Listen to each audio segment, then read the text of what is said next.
With all the technology available today, companies are able to obtain a goldmine of data on customers. In a Bloomberg Businessweek article titled, "I Tried Hiding from Silicon Valley in a Pile of Privacy Gadgets," writer Joel Stein attempts to drop off the grid by using more technology.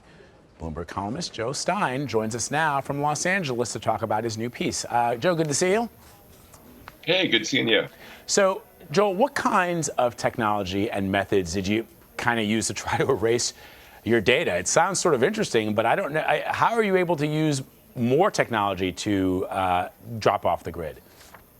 Well, it seemed un-American to simply drop off the grid and give up my smartphone, or give up my Alexa device, or my Aura Ring, or my Ring doorbell, or my Google Home, or my Nest. Yeah, I've given my DNA to a lot of people, it turns out. So the American move was just to buy more gadgets to counter my other gadgets. So how successful were those gadgets at erasing the data you wanted to hide? Some more than others. This is not a place where Americans have put a lot of their time and money into on average. So I kind of had to find a lot of stuff. Some of it was really simple and effective and free. Others got a little more crazy and paranoid and sometimes less effective. And how costly was it to attempt to hide from Silicon Valley? And there's a lot of free services. If you want to use the Brave browser, for instance, instead of Chrome or Safari or whatever you're using, that doesn't store your data. That's free. If you want to use DuckDuckGo instead of Google, that's free.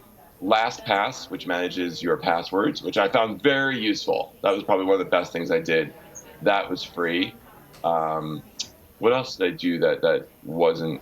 Most of the stuff wasn't that expensive, to be honest. It just required changing your habits, and that's really difficult when it's not what all of your friends are doing.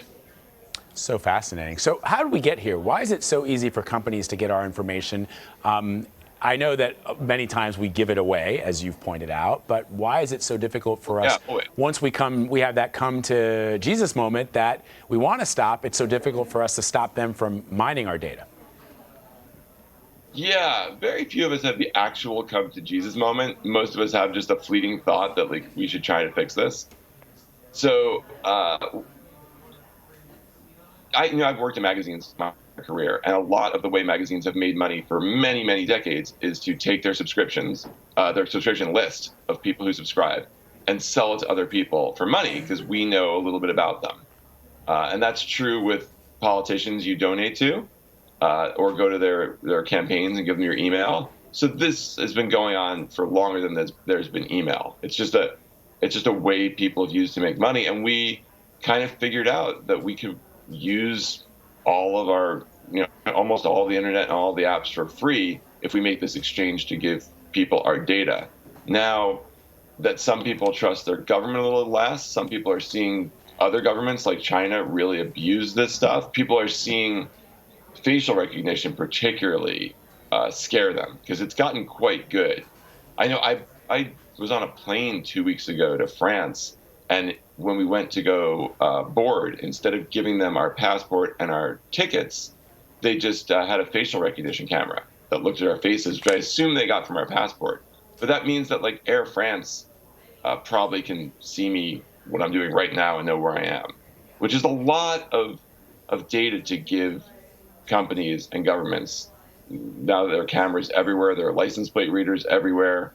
There's just a lot of specific information about you now that didn't exist even a year or two ago. Really fascinating. In your article, you spoke to several privacy experts. What they have to say about the way we treat our data and how that might change over time. Yeah, I talked to privacy experts at different universities, but I also talked to people who started business like privacy.com, where you can get new credit cards with new numbers without your name on it every time you want to buy something, or MySudo that gives you new emails that a bunch of emails you can use for different purposes. That way, and there's my mask. I can put that on now if you want. That's probably the least effective but most fun way to throw off facial recognition. So what they said to me was that your cell phone number is worth more on the black market than your social security number. And yet, every time we log on anywhere, we give them our cell phone number and our email address. And that is so much information about ourselves. And we do it, we think, oh, we'll get $1 off, or we'll get bonus points. And that sounds like we're getting free stuff. But in reality, it's very valuable stuff we're giving in exchange for that 35% off. All right, really fascinating stuff. Joel Stein, really great. Thank you very much for joining us.